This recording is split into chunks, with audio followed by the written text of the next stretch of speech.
तो फ्रेंड्स देखिए, आज का ये सेशन बहुत ही इंपॉर्टेंट होने वाला है क्योंकि आज के इस वीडियो में हम पॉलिटी के बहुत ही इंपॉर्टेंट 100 क्वेश्चन को यहाँ पर डिस्कस करने वाले हैं। ऐसे क्वेश्चन जो कि प्रीवियस एग्जाम में हमसे पॉलिटी से पूछे गए हैं और आने वाली एग्जाम में भी देखिए पॉलिटी से इन क्वेश्चन के पूछे जाने की संभावनाएं बहुत ज़्यादा है। तो चलिए बिना देर किए हम सभी क्वेश्चन को डिस्कस कर लेते हैं। वीडियो अंत तक देखिएगा फ्रेंड्स, बहुत ही इंपॉर्टेंट आपके लिए वीडियो होने वाला है। तो चलिए सबसे पहला क्वेश्चन देख लेते हैं। संविधान को 26 जनवरी के दिन लागू करने का निर्णय इसलिए किया गया क्योंकि। तो देखिए यहाँ पर हम बात करेंगे आज़ादी के पहले की। तब कांग्रेस अधिवेशन का जब आयोजन किया जाता था तो 1929 में कांग्रेस के लाहौर अधिवेशन का आयोजन किया गया था। इसकी अध्यक्षता भी पूछा जाता है एग्जामों में, जवाहरलाल नेहरू के द्वारा की गई थी। अब देखिए ये जो अधिवेशन था इसमें सबसे पहली बार पूर्ण स्वराज की मांग की गई थी और घोषणा की गई थी कि अगले साल से हर साल 26 जनवरी को स्वतंत्रता दिवस के रूप में मनाया जाएगा। लेकिन देखिए देश 1947 में कब आज़ाद हुआ? 15 अगस्त को। तो अब 26 जनवरी को देखिए स्वतंत्रता दिवस के रूप में मनाते आ रहे थे, इसलिए कुछ तो मना नहीं था। इसीलिए संविधान को आगे चलकर 26 जनवरी के दिन ही लागू कर दिया गया। जबकि देखिए संविधान की अगर हम बात करें तो ये 26 नवंबर 1949 को ही तैयार हो गया था। कुछ आर्टिकल कैजुअली उस वक्त लागू भी कर दिए गए थे, लेकिन पूर्ण रूप से संविधान को 26 जनवरी को लागू किया गया था। क्योंकि ये डेट पहले से इम्पोर्टेंट थी तो 26 जनवरी को संविधान को लागू कर दिया गया। तो यहाँ पर देखिए आंसर डी आपको मिल जाएगा। कांग्रेस ने इस तिथि को वर्ष 1930 में स्वतंत्रता दिवस के रूप में मनाया था, इसीलिए 26 जनवरी को संविधान को लागू किया गया। नेक्स्ट क्वेश्चन देखिए, संविधान सभा के कानूनी सलाहकार कौन थे? देखिए जब संविधान के निर्माण के लिए संविधान सभा का गठन किया गया था तो उसमें कानूनी सलाहकार के रूप में बी.एन. राव को कानूनी सलाहकार बनाया गया था। तो बी.एन. राव संविधान सभा में कानूनी सलाहकार थे। बी.एन. राव। भारत की देशी रियासतों के विलय में किन दो व्यक्तियों ने महत्वपूर्ण भूमिका निभाई थी? तो देखिए एक नाम तो आपको पता ही है, वो है सरदार वल्लभ भाई पटेल, जिन्हें भारत का आयरन मैन कहा जाता है। देखिए भारत की आज़ादी के बाद जब सभी देशी रियासतें भारत से अलग होने की फिराक में थी, तब 562 देशी रियासतों में से 559 देशी रियासतों को देखिए सरदार वल्लभ भाई पटेल ने भारत संघ में शामिल कर लिया था। उसके बाद भी 2-3 बची थी, जैसे हैदराबाद हुई, जूनागढ़ हुई या जम्मू कश्मीर। इनको अलग अलग तरीके से भारत संघ में शामिल किया गया। जैसे हैदराबाद को ऑपरेशन पोलो चलाकर, जूनागढ़ को जनमत संग्रह के द्वारा और जम्मू कश्मीर को विलय पत्र पर हस्ताक्षर से। तो सरदार वल्लभ भाई पटेल की देशी रियासतों में विलय में उनकी मदद करने वाले व्यक्ति थे वीपी मेनन। तो सरदार वल्लभ भाई पटेल और वीपी मेनन ये दो ऐसे व्यक्ति हैं फ्रेंड्स जिन्होंने देशी रियासतों के विलय में बहुत ही महत्वपूर्ण भूमिका निभाई है। आंसर ए यहाँ पर आपका सही हो जाएगा। राज्य पुनर्गठन आयोग ने 1 नवंबर 1956 को कितने राज्यों तथा उसके संघ राज्यों का गठन किया? तो देखिए राज्य पुनर्गठन आयोग, इसे ही फजल अली आयोग के नाम से जाना जाता है, क्योंकि इसके जो अध्यक्ष थे फ्रेंड्स वो फजल अली थे, न्यायमूर्ति फजल अली। 2 सदस्य भी थे इस समिति के, हृदयनाथ कुंजरू और के.एम. पडिक्कर। अब ये तीनों सदस्य मतलब 2 सदस्य और 1 अध्यक्ष मिलकर राज्य पुनर्गठन आयोग बनाया गया था। ये बनाया गया था 22 दिसंबर 1953 को और भारत सरकार को इसने अपनी रिपोर्ट 30 दिसंबर 1955 को सौंपी थी। इसके आधार पर भारत में 14 राज्य और 6 केंद्र शासित प्रदेशों का गठन किया गया था। तो राज्य पुनर्गठन आयोग की सिफारिश पर 1 नवंबर 1956 को 14 राज्य और 6 केंद्र शासित प्रदेश बनाए गए। Answer A. जम्मू कश्मीर राज्य के पुनर्गठन के पश्चात भारत में राज्यों की संख्या कितनी है? तो देखिए जम्मू कश्मीर जो कि भारत का एक पूर्ण राज्य हुआ करता था, तब भारत में देखिए केंद्र शासित प्रदेश हुआ करते थे 7 और पूर्ण राज्य हुआ करते थे 29। अब देखिए जम्मू कश्मीर को 31 अक्टूबर 2019 को एक केंद्र शासित प्रदेश बना दिया गया और 2 पार्ट में डिवाइड कर दिया गया। एक हो गया जम्मू कश्मीर और दूसरा केंद्र शासित प्रदेश बन गया लद्दाख, है ना। तो ये 2 हो गए आपके केंद्र शासित प्रदेश। अब देखिए 7 में 2 ऐड हो गए तो कितने हो गए? 9। अब जम्मू कश्मीर जब केंद्र शासित प्रदेश बना तो राज्य 29 की जगह कितने हो गए? 28। तो अब देखिए आपके पास 28 राज्य थे टोटल और 9 केंद्र शासित प्रदेश थे। लेकिन 2020 में 2 केंद्र शासित प्रदेशों को मिलाकर एक बना दिया गया। यह है दादर नगर हवेली और दमन और दीव। इनको मिक्स कर दिया गया, ज्वाइन कर दिया गया, तो अब केंद्र शासित प्रदेश 9 से घटकर कितने हो गए? 8। तो पूर्ण राज्य हो गए आपके 28 और अब केंद्र शासित प्रदेश हो गए 8। अब देखिए यहाँ पर केवल राज्यों की संख्या की बात की गई है, तो वो हो जाएंगे 28। जब जम्मू कश्मीर राज्य यूनियन टेरिटरी बना तो राज्य 29 से 28 हो गए। आंसर बी हो जाएगा। भाषाई आधार पर सर्वप्रथम किस राज्य का गठन हुआ? तो देखिए यहाँ पर एक स्टोरी बहुत ही इंपॉर्टेंट है फ्रेंड्स। ये स्टोरी है पोट्टी श्री रामल्लू राजू की। जब देखिए भारत आज़ाद हुआ तो बहुत सारे क्षेत्रों में भाषा के आधार पर नए राज्यों के गठन की मांग तेज हो गई। तब दक्षिण में तेलुगु भाषी राज्य में देखिए जब विद्रोह बढ़ता जा रहा था, भाषाई आधार पर राज्यों के गठन की मांग बढ़ती जा रही थी, तो एक तेलुगु नेता थे जिनका नाम था पोट्टी श्री रामल्लू राजू। ये 56 दिन के अनशन पर बैठते हैं कि आप भाषाई आधार पर राज्य का गठन करो, लेकिन 56 दिन के अनशन के बाद इनकी मृत्यु हो जाती है। और इनकी मृत्यु के बाद जब तेलुगु बेल्ट में देखिए हालात बिगड़ने लगते हैं, हिंसा की स्थिति उत्पन्न हो जाती है, तो आनन फानन में सेंट्रल गवर्नमेंट के द्वारा 1 अक्टूबर 1953 में पहला भाषाई आधार पर राज्य बनता है, तेलुगु भाषाई आधार राज्य बनाया जाता है, और यह है आंध्र प्रदेश। कब बना था? 1 अक्टूबर 1953। तो आंध्र प्रदेश ऐसा राज्य है जो कि भाषा के आधार पर सबसे पहले बना था। ओके, देखिए यहाँ तक के क्वेश्चन आपको समझ में आ गए होंगे। बहुत ही महत्वपूर्ण एक अपडेट मैं आपको दे देता हूँ जो कि आपके लिए बहुत ही इंपॉर्टेंट है। देखिए फ्रेंड्स, क्रेजी जी के ट्रिक के रूट एप्लीकेशन पर अब आप सभी के लिए लाइव क्लासेस भी अवेलेबल हैं। आप प्ले स्टोर से जाकर रूट एप्लीकेशन को डाउनलोड कर सकते हैं। लिंक आपको डिस्क्रिप्शन में दे दी गई है, जहाँ पर देखिए ज्योग्राफी और अर्थमेटिक मैथ्स की लाइव क्लासेस अभी चल रही है और पॉलिटी की लाइव क्लासेस 20 जून से शुरू होने वाली है, जहाँ पर हम बहुत ही ब्रीफली पॉलिटी को पढ़ने वाले हैं। यहाँ पर देखिए मैं आपको कैजुअली रूट एप्लीकेशन का फीचर बता देता हूँ। देखिए जैसे ही आप प्ले स्टोर से रूट एप्लीकेशन को डाउनलोड करेंगे, आपको रूट एप्लीकेशन में इस तरह की 3 लाइनें ऊपर दिखाई देगी, जिस पर क्लिक करके स्टडी मटेरियल वाले सेगमेंट में आपको डेली करंट अफेयर्स की सभी फ्री क्लासेस अवेलेबल हो जाएगी। और इसके अलावा डेली करंट अफेयर्स की आप फ्री PDF को भी डाउनलोड कर सकते हैं। आप फ्री टेस्ट में जाकर फ्री टेस्ट भी लगा सकते हैं। ओके, आई होप आपको ये अपडेट अच्छा लगा होगा। अब हम नेक्स्ट क्वेश्चन पर आ जाते हैं। इसके बाद क्वेश्चन देखिए फ्रेंड्स, निम्नलिखित में से कौन सा अधिकार भारतीय संविधान द्वारा प्रदत्त एक मौलिक अधिकार नहीं है? तो देखिए भारतीय संविधान में पहले 7 मौलिक अधिकार हुआ करते थे, लेकिन बाद में 44वें संविधान संशोधन के द्वारा संपत्ति के अधिकार को मौलिक अधिकार से हटा दिया गया और अब मौलिक अधिकारों की संख्या 6 हो गई है। आइए देख लेते हैं ये मौलिक अधिकार कौन कौन से हैं।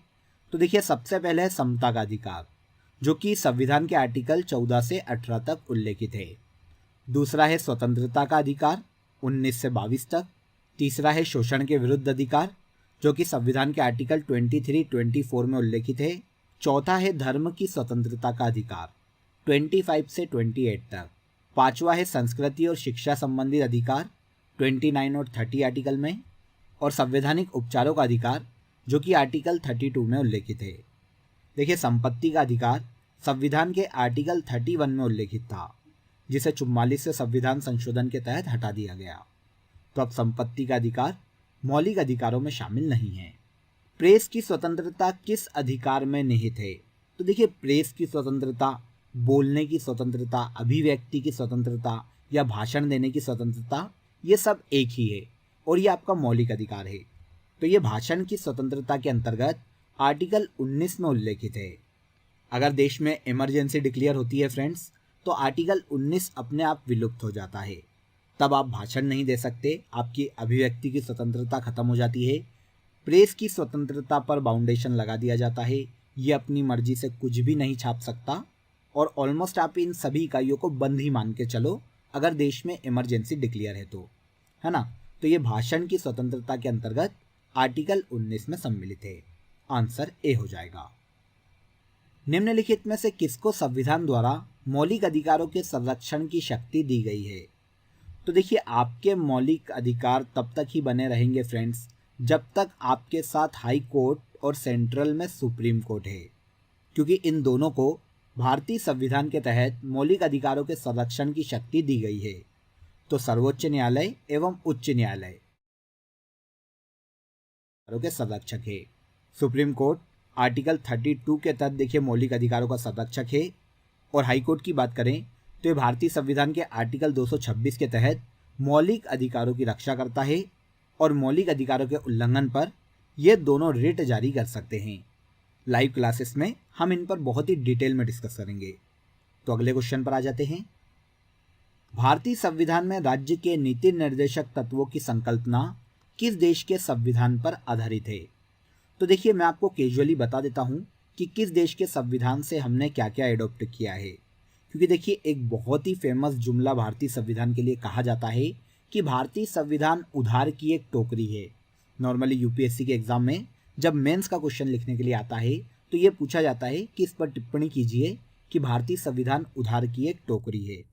तो देखिए किस देश के संविधान से क्या क्या लिया गया है मैं आपको कैजुअली बता देता हूँ जल्दी से। तो देखिए ब्रिटेन के संविधान से संसदीय प्रणाली ली गई है और देश की एकल नागरिकता के प्रावधान लिए गए हैं। इसके अलावा विधि निर्माण की प्रक्रिया को ब्रिटेन के संविधान से एडॉप्ट किया गया है। अमेरिका के संविधान से मौलिक अधिकार, जर्मनी के संविधान से इमरजेंसी को लिया गया है। रूस के संविधान से मौलिक कर्तव्य, आयरलैंड के संविधान से नीति निर्देशक तत्वों को लिया गया है। दक्षिण अफ्रीका से संविधान में संविधान संशोधन की प्रक्रिया ली गई है जो कि आर्टिकल 368 में उल्लेखित है। फ्रांस के संविधान से गणतंत्रात्मक शासन व्यवस्था, जापान के संविधान से कानून द्वारा स्थापित शब्दावली, ऑस्ट्रेलिया के संविधान से समवर्ती सूची और कनाडा के संविधान से संघात्मक व्यवस्था को लिया गया है। तो देखिए यहाँ पर नीति निर्देशक तत्व पूछा गया है तो ये आयरलैंड के संविधान से एडॉप्ट किया गया है। Answer B. भारत का राष्ट्रपति अपना त्यागपत्र किसको संबोधित करके देगा? तो देखिए भारत का प्रेसिडेंट जो है, राष्ट्रपति जो है, वो अपना त्यागपत्र उपराष्ट्रपति को देता है। अब देखिए अगर उपराष्ट्रपति को अपना पद छोड़ना है तो ये अपना त्यागपत्र राष्ट्रपति को देता है। तो इसको आप एक सर्कल ही मानो।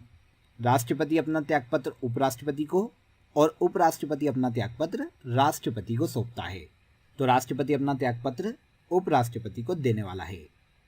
भारत सरकार का संवैधानिक अध्यक्ष कौन होता है? तो देखिए भारत सरकार का संवैधानिक प्रमुख राष्ट्रपति होता है फ्रेंड्स, क्योंकि ये भारत सरकार का संवैधानिक प्रमुख है और देश का प्रथम नागरिक है। आंसर ए हो जाएगा। लेकिन याद रखिएगा राष्ट्रपति केवल नाम मात्र का प्रमुख है, जबकि वास्तविक शक्तियां प्रधानमंत्री के हाथ में दी गई है। तो ये इंपॉर्टेंट हो जाता है, याद रखिएगा। आगे आ जाते हैं।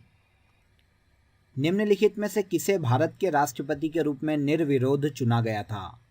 तो देखिए निर्विरोध का मतलब क्या होता है? जब किसी कैंडिडेट के सामने कोई कैंडिडेट खड़ा ही ना हो तो वो कहलाता है निर्विरोध चुना जाना। तो ऐसे भारत के राष्ट्रपति हैं नीलम संजीव रेड्डी। डॉक्टर नीलम संजीव रेड्डी 1977 से लेकर 82 तक भारत के राष्ट्रपति रहे हैं। ये भारत के छठे राष्ट्रपति थे जिन्हें निर्विरोध चुना गया था। आंसर सी हो जाएगा। राष्ट्रपति का अध्यादेश कितनी अवधि के लिए लागू रहता है? तो देखिए राष्ट्रपति अपना जो अध्यादेश है वो आर्टिकल 123 के तहत जारी करता है और ये अध्यादेश 6 माह तक मान्य होता है। अब ऐसी कंडीशन एक्चुअल में होती क्यों है? तो देखिए अध्यादेश की डेफिनेशन को आपको यहाँ पर समझना पड़ेगा कि कोई भी अध्यादेश राष्ट्रपति के द्वारा तब लाया जाता है जब संसद के दोनों सदन या दोनों में से कोई भी एक सदन अस्तित्व में ना हो। तो ऐसी कंडीशन में राष्ट्रपति को अगर कोई अर्जेंट कानून लाना है तो वो उसके लिए अध्यादेश ला सकता है। ये अपने आप में ही एक कानून होता है। लेकिन आपको पता है कि अगर संसद का कोई भी सदन छुट्टी पर जाता है तो दूसरे सत्र के बीच में 6 माह से ज़्यादा का गैप नहीं होना चाहिए। तो ऐसी कंडीशन में जैसे ही 6 माह में सदन का सत्र लगेगा तब अध्यादेश को संसद के सदन में रखवाना पड़ेगा। इसीलिए 6 माह अधिकतम अध्यादेश की अवधि दी गई है। तो अध्यादेश केवल 6 माह तक ही लीगल माना जाता है। उसके बाद अगर आपको उसको परमानेंटली लागू करना है तो दोनों सदनों में पास करवाओ, राष्ट्रपति के साइन ले लो और इसको परमानेंटली कानून बना दो। तो कितने माह का रहता है अध्यादेश? नॉर्मली 6 माह का। किस सदन का अध्यक्ष उस सदन का सदस्य नहीं होता? तो देखिए फ्रेंड्स, राज्यसभा का जो सभापति होता है वही उपराष्ट्रपति होता है। वह राज्यसभा का सदस्य नहीं होता क्योंकि वो उपराष्ट्रपति के रूप में चुना जाता है। अब देखिए, उपराष्ट्रपति के निर्वाचन में संसद के दोनों सदनों के सभी सदस्य भाग लेते हैं, चाहे वो निर्वाचित सदस्य हो या मनोनीत सदस्य हो। तो लोकसभा और राज्यसभा के निर्वाचित और मनोनीत दोनों सदस्यों को मिलाकर उपराष्ट्रपति का चुनाव किया जाता है और उपराष्ट्रपति के रूप में व्यक्ति को चुना जाता है और यही राज्यसभा का सभापति होता है। ये इस सदन का सदस्य नहीं होता। Answer A. मंत्री परिषद में शामिल नहीं है। तो देखिए फ्रेंड्स, सबसे पहले ये जान लेते हैं कि मंत्री परिषद का उल्लेख संविधान के किन आर्टिकल में किया गया है। तो इनका उल्लेख किया गया है आर्टिकल 74 और 75 में। अब मंत्री परिषद में देखिए 3 प्रकार के सदस्यों को शामिल किया जाता है: कैबिनेट स्तर के मंत्री, राज्य स्तर के मंत्री और उपमंत्री। इन तीनों को मंत्री परिषद में शामिल किया जाता है, जबकि कैबिनेट सचिव मंत्री परिषद में शामिल नहीं किया जाता। आंसर डी हो जाएगा। राज्य मंत्री स्वतंत्र प्रभार, इन सभी को मंत्री परिषद में ऐड किया जाता है। लोकसभा में किसी विधेयक को धन विधेयक के रूप में कौन प्रमाणित करता है? तो देखिए, कोई भी बिल मनी बिल है या नहीं, इसका निर्णय लोकसभा अध्यक्ष के द्वारा किया जाता है। भारतीय संविधान के आर्टिकल 110 में मनी बिल को परिभाषित किया गया है। आंसर डी हो जाएगा। कोई विधेयक धन विधेयक है या नहीं, इसका फैसला लोकसभा अध्यक्ष के द्वारा किया जाता है। अनुच्छेद 108 के अंतर्गत लोकसभा और राज्यसभा की संयुक्त बैठक आहूत की जाती है। तो देखिए, आर्टिकल 108 में लोकसभा और राज्यसभा की संयुक्त बैठक बुलाने का प्रावधान है, लेकिन देखिए इस आर्टिकल के तहत संयुक्त बैठक केवल राष्ट्रपति के द्वारा ही बुलाई जा सकती है। राष्ट्रपति लोकसभा और राज्यसभा की संयुक्त बैठक आहूत कर सकता है। आंसर बी हो जाएगा। लोकसभा की कार्यवाही आयोजित करने के लिए अपेक्षित गणपूर्ति या कोरम क्या है? तो देखिए फ्रेंड्स, लोकसभा को तब लगाया जाएगा जब उसके कुल सदस्यों में से 1/10 सदस्य सदन में मौजूद हों। तो 1/10 सदन की गणपूर्ति है। Answer D. निम्नलिखित में से कौन सा अनुच्छेद संसद को राज्य सूची के विषय पर कानून बनाने का अधिकार देता है? तो देखिए, भारतीय संविधान के आर्टिकल 249 के तहत संसद को राज्य सूची के विषय पर कानून बनाने का अधिकार दिया गया है। देखिए, इसमें भी अधिकतर जो पावर है वो राज्यसभा को दिया गया है। अगर राज्यसभा देखिए राज्य सूची के विषय पर कानून बनाने के अधिकार वाला बिल राज्यसभा में 2/3 बहुमत से पास कर देते हैं, तो राज्य सूची पर कानून बनाने का अधिकार संसद को मिल जाता है, जो कि अधिकतम देखिए 1 वर्ष तक मान्य होता है। इम्पोर्टेंट है, याद रखिएगा। यह प्रावधान संविधान के आर्टिकल 249 में किया गया है। Answer D. लोकसभा का पहला आम चुनाव कब हुआ था? तो देखिए, लोकसभा का जो सबसे पहला आम चुनाव था फ्रेंड्स, वो अक्टूबर 1951 में शुरू हुआ था और वहाँ से लेकर फरवरी 1952 तक चला था। मतलब पहले जो लोकसभा के चुनाव हुए थे वो लगभग 4 महीने तक चले थे। अब यहाँ पर हमारे पास ऑप्शन में 1952 दिया गया है, तो लोकसभा के पहले आम चुनाव 1952 में संपन्न हुए थे। प्रोटेम स्पीकर सामान्यतः किसे नियुक्त किया जाता है? तो देखिए, जब भी लोकसभा का चुनाव होता है तो पहली जो लोकसभा आयोजित की जाती है उसमें उस लोकसभा का जो सबसे एजेड सदस्य होता है उसे प्रोटेम स्पीकर राष्ट्रपति के द्वारा नियुक्त किया जाता है। अब इस पहली लोकसभा में सदस्यों के मध्य में से अध्यक्ष को चुना जाता है। इसके बाद प्रोटेम स्पीकर का काम खत्म हो जाता है। तो प्रोटेम स्पीकर नवनिर्वाचित लोकसभा के वरिष्ठतम सदस्यों में से किसी एक को चुना जाता है। आंसर डी हो जाएगा। प्रधानमंत्री की नियुक्ति का प्रावधान संविधान के किस अनुच्छेद के अंतर्गत किया गया है?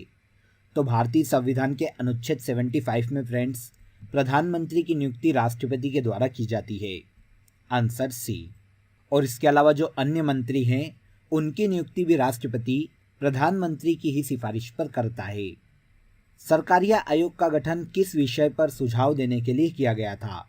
तो सरकारिया आयोग जो कि 1983 में गठित किया गया था, ये केंद्र राज्य संबंध पर अपनी सिफारिशें देने के लिए गठित किया गया था। जब हम लाइव क्लासेस में आयोग को पढ़ेंगे फ्रेंड्स, तब हम इनकी बहुत ही डिटेल में बात करेंगे। तो अभी तो आप ये याद रख लीजिए कि सरकारिया आयोग जो है वो केंद्र राज्य संबंध पर अपनी सिफारिशें देने के लिए बनाया गया था। केंद्र राज्य संबंध। विधानसभा के सदस्यों के लिए न्यूनतम आयु निर्धारित की गई है। तो देखिए विधानसभा के लिए अगर किसी भी सदस्य से कम 25 वर्ष की आयु पूरी करनी पड़ेगी। यही विधानसभा की सबसे न्यूनतम आयु है। आंसर सी। विधानसभा का सदस्य नियुक्त होने के लिए कम से कम व्यक्ति को 25 वर्ष की आयु पूरी कर लेनी चाहिए। किसी राज्य का प्रथम विधि अधिकारी कौन होता है? तो देखिए राज्य का प्रथम विधि अधिकारी महाधिवक्ता को कहा जाता है, जिसका उल्लेख संविधान के आर्टिकल 165 में किया गया है। महाधिवक्ता राज्य का प्रथम विधि अधिकारी कहलाता है। Answer A. निम्न में से किसका विघटन नहीं किया जा सकता परंतु समाप्त किया जा सकता है? तो देखिए लोकसभा और राज्य विधानसभाओं की अगर हम बात करें तो ये दोनों का ही विघटन किया जा सकता है, लेकिन देखिए इन्हें समाप्त नहीं किया जा सकता। राज्यसभा की अगर हम बात करें तो इसका ना तो विघटन किया जा सकता है और न ही इसे समाप्त किया जा सकता है। जबकि राज्य विधान परिषद की अगर हम बात करें तो देखिए इसके गठन और इसे समाप्त करने का जो प्रावधान है वो संविधान के आर्टिकल 169 में उल्लेखित है। इस आर्टिकल के तहत देखिए संसद किसी भी राज्य में विधान परिषद का सृजन कर सकती है और उसे समाप्त कर सकती है, लेकिन अगर एक बार राज्य विधान परिषद का गठन कर दिया गया तो उसे समाप्त किया जा सकता है, लेकिन विघटित नहीं किया जा सकता। तो यहाँ पर आंसर हो जाएगा राज्य विधान परिषद। इसे विघटित नहीं किया जा सकता परंतु समाप्त किया जा सकता है। वह राज्य जहाँ विधान परिषद नहीं है।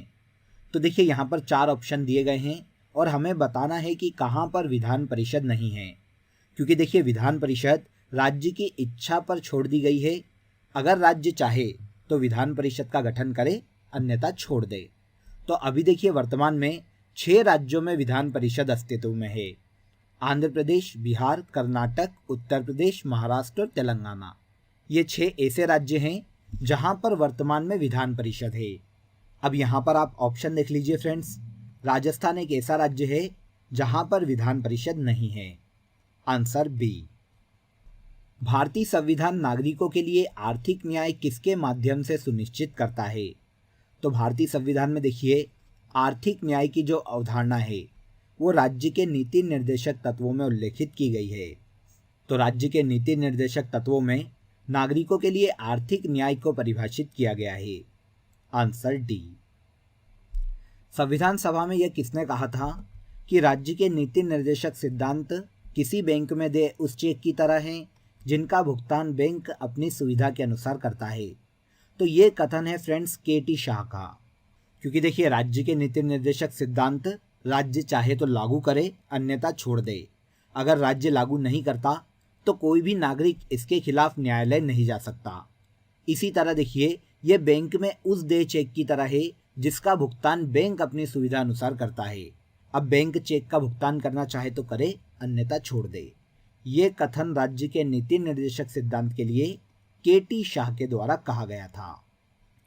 निम्नलिखित में से भारत के किस राज्य में नागरिकों के लिए एक समान सिविल संहिता लागू है? तो देखिए ऐसा राज्य फ्रेंड्स गोवा, जहां पर सभी नागरिकों के लिए एक समान सिविल संहिता लागू है। आंसर डी हो जाएगा। भारतीय संविधान के किस भाग में कार्यपालिका से न्यायपालिका का पृथक्करण किया गया है? तो देखिए कार्यपालिका न्यायपालिका के कार्य में कोई हस्तक्षेप नहीं करेगी और न्यायपालिका भी कार्यपालिका के कार्य में कोई भी हस्तक्षेप नहीं करेगी। यह जो प्रावधान है राज्य के नीति निर्देशक तत्व के तहत आर्टिकल 50 में किया गया है। आर्टिकल 50 के तहत न्यायपालिका को कार्यपालिका से पृथक करना राज्य का कर्तव्य है।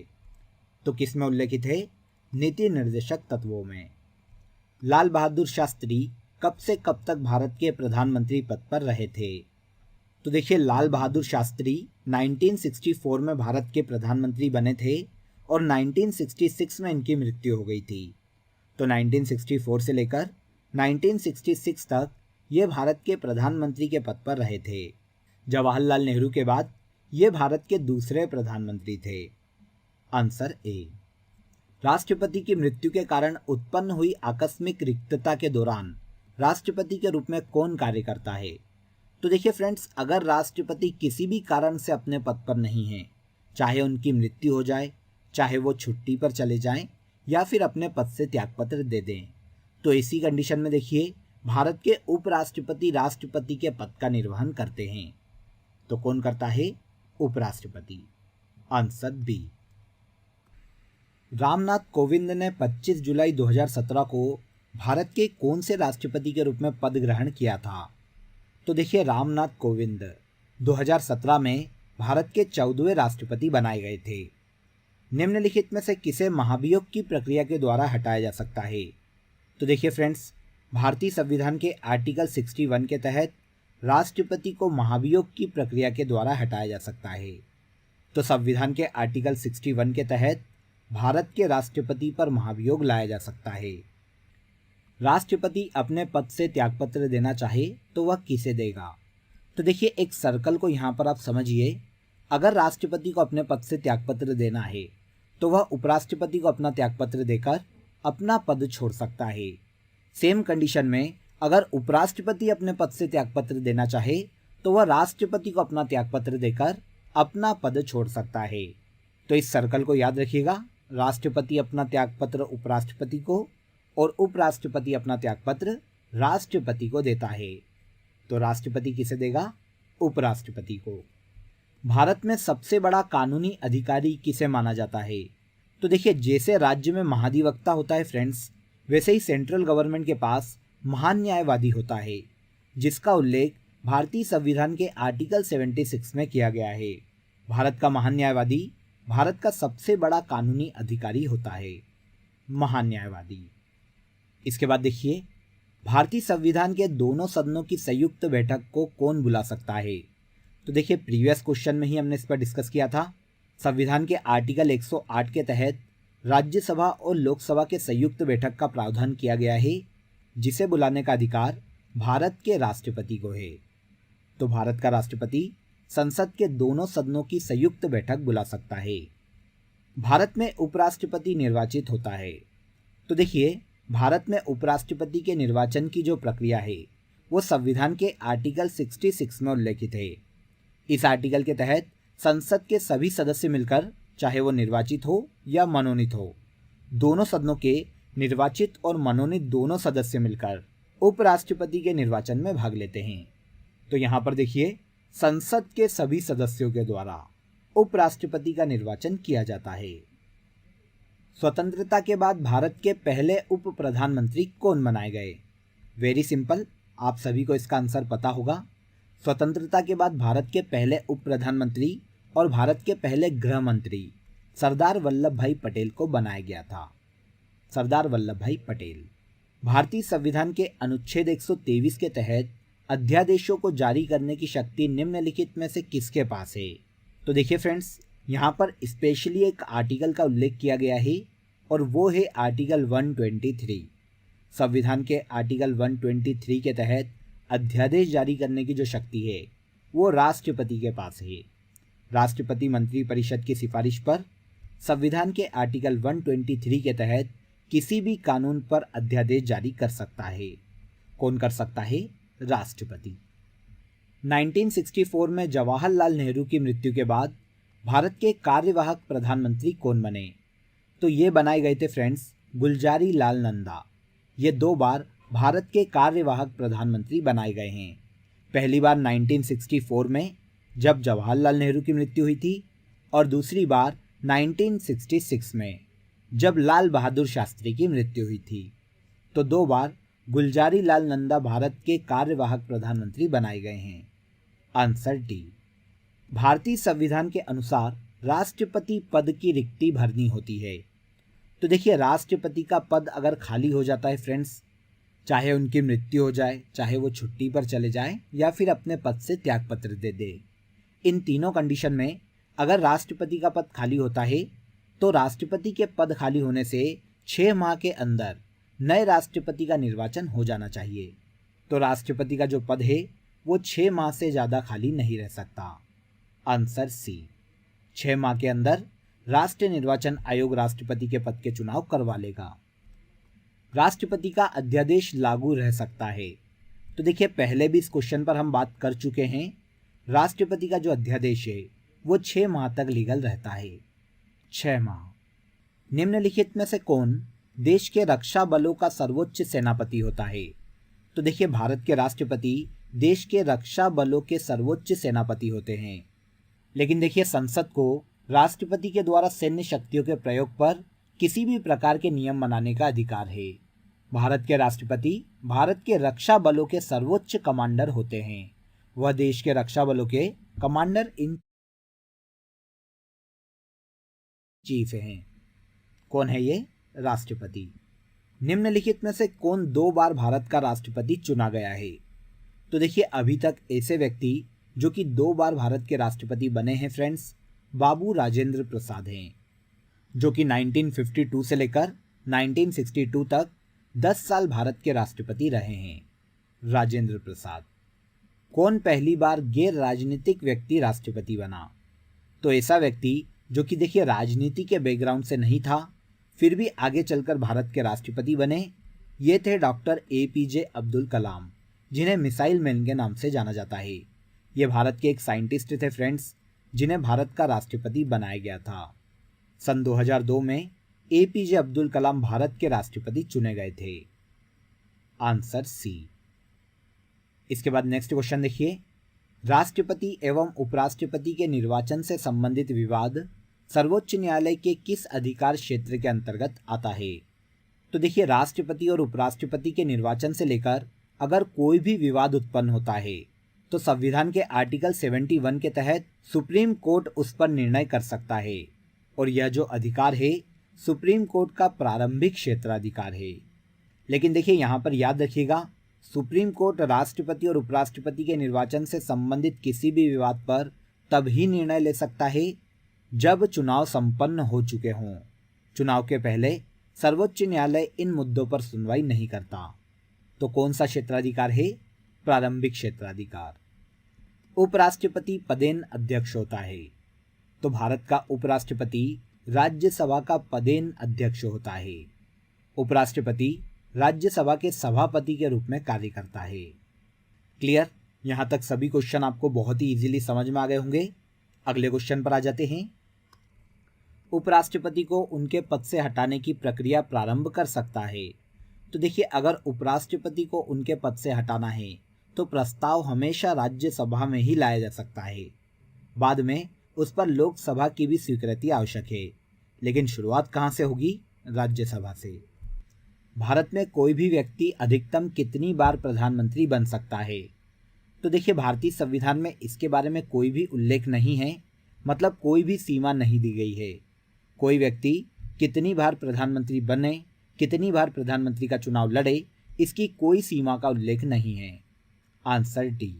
इसीलिए व्यक्ति जितनी बार चाहे उतनी बार प्रधानमंत्री का चुनाव लड़ सकता है। यदि प्रधानमंत्री अपना त्यागपत्र राष्ट्रपति को सौंपता है तो यह त्यागपत्र निम्न में से किसका माना जाएगा? तो देखिए UPSC मेंस में क्वेश्चन आता है फ्रेंड्स, जब पूछा जाता है कि जो प्रधानमंत्री है वो डूबते हुए जहाज का कैप्टन है, सिद्ध कीजिए। वो इसलिए है फ्रेंड्स क्योंकि अगर प्रधानमंत्री अपना त्यागपत्र राष्ट्रपति को दे देता है तो पूरी मंत्रिपरिषद भी डिस्ट्रॉयड हो जाती है। तो प्रधानमंत्री का जो त्यागपत्र है संपूर्ण मंत्रिपरिषद का त्यागपत्र माना जाता है। भारत का महान न्यायवादी सुनवाई कर सकता है। तो ये देखिए भारत का प्रथम विधि अधिकारी होता है, इसके बारे में हमने पढ़ा था। इसका उल्लेख संविधान के आर्टिकल 76 में किया गया है। यह भारत के राज्य क्षेत्र के किसी भी न्यायालय में सुनवाई कर सकता है। यह अधिकार भारत के महान न्यायवादी को दिया गया है। निम्नलिखित में से कौन संसद का सदस्य नहीं है लेकिन उसे संसद में बोलने और कार्रवाई में भाग लेने का अधिकार है? तो वेरी सिंपल, यह व्यक्ति है भारत का महान न्यायवादी। यह संसद के किसी भी सदन का सदस्य नहीं होता फ्रेंड्स, लेकिन फिर भी इसे संसद में बोलने और संसद की कार्रवाई में भाग लेने का अधिकार होता है। किसे होता है? भारत के महान न्यायवादी को। भारत के राष्ट्रपति को कैसे चुना जाता है? तो देखिए इनको जो चुनने की अप्रत्यक्ष मतदान प्रणाली है उसे एकल स्थानांतरणी मतदान प्रणाली के नाम से जाना जाता है। राष्ट्रपति के निर्वाचन में देखिए संसद के दोनों सदनों के निर्वाचित सदस्य और राज्य की विधानसभाओं के निर्वाचित सदस्य भाग लेते हैं। इन सभी के द्वारा मिलकर भारत के राष्ट्रपति को चुना जाता है। Answer B. ओके, इसके बाद आगे आ जाइए। इसके बाद क्वेश्चन देखिए, लोकसभा में बराबर मत होने पर निम्नलिखित में से कौन केवल निर्णायक मत दे सकता है? तो देखिए फ्रेंड्स, सपोज कीजिए कि लोकसभा में कोई बिल लाया गया है। अब लोकसभा में उस बिल पर पक्ष में और विपक्ष में बराबर वोट पड़े हैं। मान लेते हैं कि 50-50 वोट पड़े हैं। अब ऐसी कंडीशन में जो निर्णायक मत है वो लोकसभा का अध्यक्ष दे सकता है। लोकसभा का अध्यक्ष चाहे तो उस प्रस्ताव के पक्ष में या विपक्ष में वोट दे सकता है, जिससे वो आसानी से लोकसभा में पास हो जाएगा। तो निर्णायक वोट देने का जो अधिकार है लोकसभा के अध्यक्ष को दिया गया है। पहली लोकसभा का पहला सत्र कब से शुरू हुआ था? तो फ्रेंड्स, लोकसभा का जो पहला सत्र है वो 13 मई 1952 को शुरू हुआ था, क्योंकि हमने पहले बात की थी लोकसभा के पहले आम चुनाव जो है 1952 में संपन्न हुए थे। और इसके बाद लोकसभा का जो पहला सत्र है 13 मई 1952 को शुरू हुआ था। संसद में शामिल है, तो भारतीय संसद का जो उल्लेख है संविधान के आर्टिकल 79 में देखने को मिलता है। इसके तहत देखिए, संसद में लोकसभा, राज्यसभा और राष्ट्रपति को शामिल किया जाता है। लोकसभा, राज्यसभा और राष्ट्रपति मिलकर संसद का निर्माण करते हैं। Answer B. निम्नलिखित में से कौन भारत में कानूनों को बनाता है? तो भारत में कानून बनाने की जो शक्ति है वो संसद को दी गई है। अब देखिए, संसद में अभी हमने बात की थी राष्ट्रपति और संसद के दोनों सदन शामिल किए जाते हैं। तो राष्ट्रपति और संसद के दोनों सदन मिलकर देश में कानून का निर्माण करते हैं। आगे देखिए, द्विसदनी विधानमंडल से क्या आशय है? तो देखिए, ऐसा विधानमंडल जिसमें विधानसभा भी हो और विधान परिषद भी हो, तो ये कहलाती है द्विसदनी विधानमंडल। अब अगर किसी भी विधानमंडल में 2 सदन हैं तो एक निम्न सदन होगा और एक उच्च सदन होगा। तो निम्न सदन और उच्च सदन मिलकर द्विसदनी विधानमंडल का गठन करते हैं। राज्यसभा के सदस्यों का सेवा काल कितना होता है? तो देखिए, राज्यसभा को कभी भी भंग नहीं किया जा सकता फ्रेंड्स, लेकिन इसके जो सदस्य हैं, राज्यसभा की सीट पर जो चुनाव होता है वो हर 2 साल में 1/3 सीट पर होता है। अब हर 2 साल में जब 1/3 सीट पर चुनाव होता है तो राज्यसभा के एक सदस्य का जो कार्यकाल है वो 6 वर्ष का होता है। 6 वर्ष के बाद एक सीट पर वापस चुनाव की प्रक्रिया करवाई जाती है। Answer D. राज्यसभा के सदस्यों का सेवा काल 6 वर्ष का होता है। इसके विपरीत अगर हम लोकसभा की बात करें तो इसका कार्यकाल 5 वर्ष का होता है। राज्यसभा में कितने सदस्य प्रत्येक 2 वर्ष में निर्वाचित किए जाते हैं? अभी हमने बात की है 1/3 सदस्यों को राज्यसभा में प्रत्येक 2 वर्षों में निर्वाचित किया जाता है। 1/3 सदस्य। राज्यसभा के सदस्यों का चुनाव किसके द्वारा किया जाता है? तो देखिए, भारतीय संविधान के आर्टिकल 80 में राज्यसभा का उल्लेख किया गया है। इसके अनुसार राज्यसभा के सदस्यों का जो चुनाव है वो राज्य विधानसभा के निर्वाचित सदस्यों के द्वारा किया जाता है। राज्य विधानसभाओं के निर्वाचित सदस्य राज्यसभा के सदस्यों के चुनाव में भाग लेते हैं। आंसर हो जाएगा आंसर सी। राज्यों की विधानसभा के चुने हुए सदस्य ही राज्यसभा के सदस्यों का चुनाव करते हैं।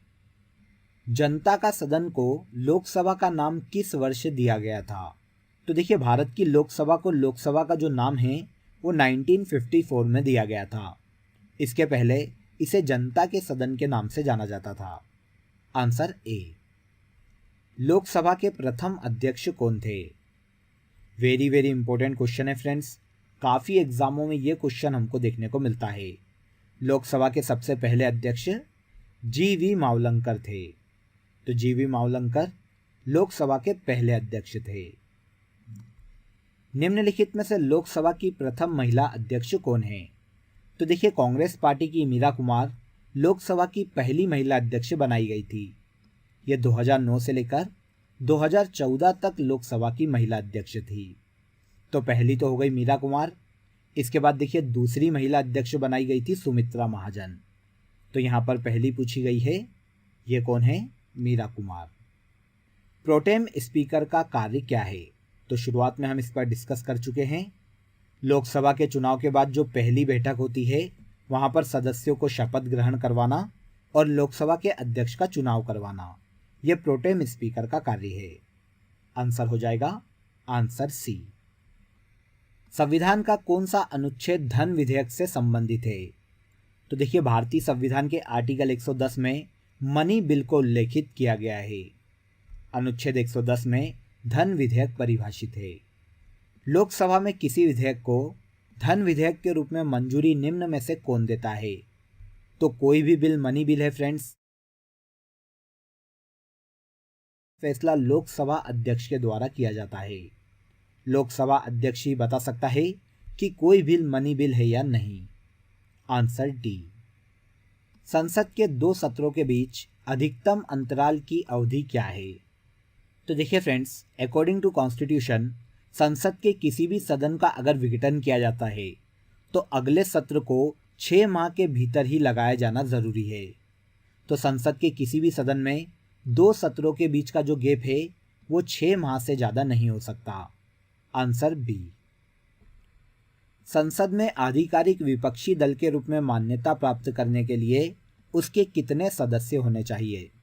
तो देखिए अगर कोई भी पार्टी है फ्रेंड्स और उसको संसद में विपक्षी दल का दर्जा प्राप्त करना है तो संसद के सदन की जितनी भी सीटें हैं उन पर होने वाले चुनाव में वो 1/10 सीटों पर विजय होनी चाहिए। मतलब कुल सदस्यों में से 10% सीटें उस विपक्षी दल के पास होनी चाहिए। ऐसी कंडीशन में उसे विपक्षी दल का दर्जा दिया जा सकता है। तो कुल सदस्यों का 1/10 भाग होना ही विपक्षी दल का दर्जा दिलवा सकता है। कितना चाहिए? 1/10 भाग। आगे देखिए, कौन सा अनुच्छेद संसद को राज्य सूची के विषय पर कानून बनाने का अधिकार देता है? शुरुआत में हम इस पर डिस्कस कर चुके हैं। ये आर्टिकल है आर्टिकल 249। आर्टिकल 249 के तहत राज्य सूची के विषय पर संसद को कानून बनाने का अधिकार दिया गया है। भारतीय संसद में निम्न में से कौन बजट प्रस्तुत कर सकता है? अब देखिए यार, ये तो बहुत ही नॉर्मल सा क्वेश्चन है। आप सभी को इसके बारे में पता है कि बजट जारी करने का जो अधिकार है वो वित्त मंत्री को दिया गया है। तो वित्त मंत्री ही बजट को प्रस्तुत कर सकती है। भारतीय संसद के लोक लेखा समिति का अध्यक्ष कौन होता है? तो देखिए सबसे पहले इसके काम के बारे में जान लेते हैं कि एक्चुअल में लोक लेखा समिति का काम क्या होता है। तो देखिए लोक लेखा समिति जो है वो CAG के ऑडिट की जांच करता है। लोक लेखा समिति में देखिए 22 सदस्य होते हैं फ्रेंड्स, जिसमें से 15 सदस्य लोकसभा से लिए जाते हैं और 7 सदस्यों को राज्यसभा से लिया जाता है। और इस समिति का अध्यक्ष हमेशा विपक्षी दल का कोई नेता बनाया जाता है। तो लोक लेखा समिति का अध्यक्ष विपक्षी दल का ही कोई नेता होता है। इसे देखिए हम लाइव क्लास में बहुत ही डिटेल में समझेंगे फ्रेंड्स। वहाँ पर इससे रिलेटेड आपके जितने भी डाउट हैं वो सभी एक ही बार में क्लियर हो जाएंगे। निम्नलिखित में से कौन सी समिति को प्रांकलन समिति की जुड़वा बहन कहा जाता है? तो देखिए प्रांकलन समिति की जुड़वा बहन लोक लेखा समिति को ही कहा जाता है। यहाँ पर देखिए संसद की 3 समितियाँ हैं, बहुत ही इंपॉर्टेंट है फ्रेंड्स। बहुत ही डिटेल में इनके बारे में मैं आपको बताऊंगा। अभी यहाँ पर देखिए शॉर्ट में बता रहा हूँ, तो आप केवल इतना याद रख लीजिए कि प्रांकलन समिति की जुड़वा बहन लोक लेखा समिति को कहा जाता है। Answer C. निम्नलिखित में से कौन भारत की संचित निधि का संरक्षक है? तो देखिए भारत की संचित निधि पर कोई भी निर्णय लेने का अधिकार जो है वो भारतीय संसद को दिया गया है। भारत की संचित निधि का उल्लेख भारतीय संविधान के आर्टिकल 266 में किया गया है। अब एक्चुअल में ये है क्या? तो फ्रेंड्स देखिए ये एक ऐसा कोष है जिस पर भारत की सभी धनराशियों को रखा जाता है। मतलब भारत सरकार को टैक्सेस से जितनी भी प्राप्त होती है, ऋण से जितनी भी प्राप्त होती है, विदेशी मुद्रा जितनी भी प्राप्त होती है, वो सभी संचित निधि में ही रखा जाता है। अब भारत की संचित निधि पर निर्णय लेने का अधिकार भारतीय संसद को दिया गया है। इसीलिए भारत की संचित निधि का संरक्षक भारतीय संसद है। भारतीय संसद है तो देखिए भारतीय संसद कैसी है? 1 सदनात्मक है, 2 सदनात्मक है या 3 सदनात्मक है? तो आप सभी जानते हैं कि भारतीय संसद के केवल 2 सदन हैं, एक है लोकसभा और एक है राज्यसभा। तो ये हो गई 2 सदनीय। भारतीय संसद द्विसदनात्मक संसद है। नेक्स्ट क्वेश्चन देखिए, भारतीय संविधान के किस अनुच्छेद में राज्य में विधानसभा के गठन का प्रावधान है? तो देखिए भारतीय संविधान में राज्य विधानमंडल की संरचना, गठन, कार्यकाल, इनका जो उल्लेख है वो भारतीय संविधान के आर्टिकल 168 से लेकर आर्टिकल 212 तक किया गया है। इसी के मध्य में संविधान के आर्टिकल 168 के तहत राज्य की विधानसभा के गठन का प्रावधान किया गया है। तो राज्य में विधानसभा के गठन का प्रावधान आर्टिकल 168 में किया गया है। भारत में राज्य के महाधिवक्ता की नियुक्ति कौन करता है? तो देखिए, पहला फैक्ट तो ये जान लीजिए कि किस आर्टिकल में महाधिवक्ता को शो किया गया है। तो महाधिवक्ता का उल्लेख भारतीय संविधान के आर्टिकल 165 में किया गया है। इसके तहत राज्य में महाधिवक्ता की जो नियुक्ति है वो राज्य के राज्यपाल के द्वारा की जाती है। राज्य का राज्यपाल मुख्यमंत्री की सलाह पर राज्य में महाधिवक्ता की नियुक्ति करता है। तो कौन करता है? राज्यपाल। विधानसभा का सदस्य बनने के लिए न्यूनतम कितनी आयु होना आवश्यक है? तो देखिए, किसी भी व्यक्ति को विधानसभा का सदस्य चुने जाने के लिए न्यूनतम 25 वर्ष की आयु पूरी कर लेना आवश्यक है। 25 वर्ष की आयु विधानसभा के सदस्य बनने के लिए जरूरी है। Answer B. राज्यपाल को पद और गोपनीयता की शपथ किसके द्वारा दिलवाई जाती है? तो देखिए, सबसे पहले तो आप ये याद रखिए कि राज्यपाल की नियुक्ति राष्ट्रपति के द्वारा की जाती है। भारत के प्रेसिडेंट राज्यों में राज्यपाल की नियुक्ति करते हैं, लेकिन राज्यपाल को उनके पद की जो शपथ है वो उच्च न्यायालय के मुख्य न्यायाधीश के द्वारा दिलवाई जाती है। जिस भी राज्य में राज्यपाल को नियुक्त किया जा रहा है उस राज्य के उच्च न्यायालय के जो मुख्य न्यायाधीश है वो राज्यपाल को उनके पद की शपथ दिलवाते हैं। कौन दिलवाता है? उच्च न्यायालय के मुख्य न्यायाधीश। स्वतंत्र भारत की पहली महिला राज्यपाल कौन थी? तो देखिए, पूरे भारत में सबसे पहली महिला राज्यपाल की अगर हम बात करें तो ये थी सरोजिनी नायडू। सरोजिनी नायडू को देखिए 1947 में उत्तर प्रदेश राज्य का राज्यपाल बनाया गया था, जो कि 1949 तक अपने पद पर रही थी। तो स्वतंत्र भारत की पहली महिला राज्यपाल सरोजिनी नायडू है, जो कि उत्तर प्रदेश राज्य की पहली महिला राज्यपाल बनाई गई थी। राज्य की वास्तविक कार्यपालिका शक्तियों का प्रयोग किसके द्वारा किया जाता है? तो देखिए फ्रेंड्स, जैसे केंद्र में प्रेसिडेंट नाम मात्र का प्रधान होता है और वास्तविक शक्तियों का प्रयोग प्रधानमंत्री के द्वारा किया जाता है, उसी प्रकार राज्य की भी कंडीशन है। यहाँ पर राज्यपाल नाम मात्र का प्रधान होता है, जबकि वास्तविक कार्यपालिका शक्तियाँ मुख्यमंत्री के हाथों में दी गई है। तो मुख्यमंत्री राज्य की वास्तविक कार्यपालिका शक्तियों का प्रधान होता है। ओके, आगे आ जाइए। इनमें से कौन राज्य योजना बोर्ड का अध्यक्ष होता है? तो देखिए, राज्य योजना बोर्ड, जो कि राज्य में एक गैर संवैधानिक निकाय है, इसका अध्यक्ष देखिए हमेशा मुख्यमंत्री को बनाया जाता है। मुख्यमंत्री राज्य योजना बोर्ड के अध्यक्ष होते हैं। इनमें से किस राज्य में विधान परिषद है? तो याद कीजिए फ्रेंड्स, शुरुआत में ही मैंने आपको 6 राज्यों के बारे में बताया था जहां पर विधान परिषदें वर्तमान में अस्तित्व में है। तो इन चारों में से देखिए एक ऐसा राज्य जहां पर वर्तमान में विधान परिषद है, वो है आंध्र प्रदेश। आंसर भी यहाँ पर सही हो जाएगा। आंध्र प्रदेश में वर्तमान में विधान परिषद अस्तित्व में है। किस संविधान संशोधन को लघु संविधान कहा जाता है? वेरी इंपॉर्टेंट क्वेश्चन है फ्रेंड्स, ये काफ़ी एग्जाम में पूछा जाता है। ऐसा संविधान संशोधन जिसे मिनी कॉन्स्टिट्यूशन के नाम से जाना जाता है, ये है 42वां संविधान संशोधन, जो कि 1976 में किया गया था। इसमें देखिए भारतीय संविधान में काफ़ी सारे नए एलिमेंट्स जोड़े गए थे, इसीलिए 42वें संविधान संशोधन को लघु संविधान के नाम से जाना जाता है। भारत में राज्यों के राज्यपालों की नियुक्ति कौन करता है? तो देखिए, इसके बारे में मैंने आपको अभी बताया था। राज्य में राज्यपालों की नियुक्ति का अधिकार भारत के राष्ट्रपति को दिया गया है। ये मंत्री परिषद या प्रधानमंत्री की सिफारिश पर राज्यों में राज्यपालों की नियुक्ति करता है। कौन करते हैं? भारत के राष्ट्रपति। भारत के उच्चतम न्यायालय के न्यायाधीशों की नियुक्ति कौन करता है? तो देखिए फ्रेंड्स, भारतीय संविधान के आर्टिकल 124 के खंड 2 में राष्ट्रपति उच्चतम न्यायालय और राज्यों के उच्च न्यायालय के न्यायाधीशों की नियुक्ति करते हैं।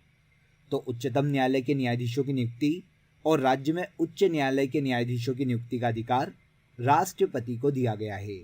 राष्ट्रपति संविधान के आर्टिकल 124 के तहत इन सभी की नियुक्ति करते हैं। किस न्यायालय के फैसले देश के बाकी सभी न्यायालयों पर बाध्यकारी होते हैं? तो देखिए फ्रेंड्स, भारत में एकल न्यायपालिका का गठन किया गया है, जिसमें सर्वोच्च पर भारत के सुप्रीम कोर्ट को रखा गया है।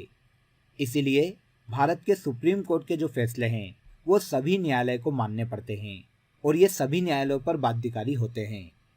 तो देश के उच्चतम न्यायालय के फैसले बाकी सभी न्यायालयों पर बाध्यकारी हैं। Answer B. नेक्स्ट देखिए, भारत में उच्च न्यायालय की प्रथम महिला मुख्य न्यायाधीश कौन थी? तो देखिए, भारत के किसी भी हाईकोर्ट में सबसे पहली महिला मुख्य न्यायाधीश थी लीला सेठ। लीला सेठ को देखिए 1978 में दिल्ली हाईकोर्ट का मुख्य न्यायाधीश नियुक्त किया गया था और ये भारत में किस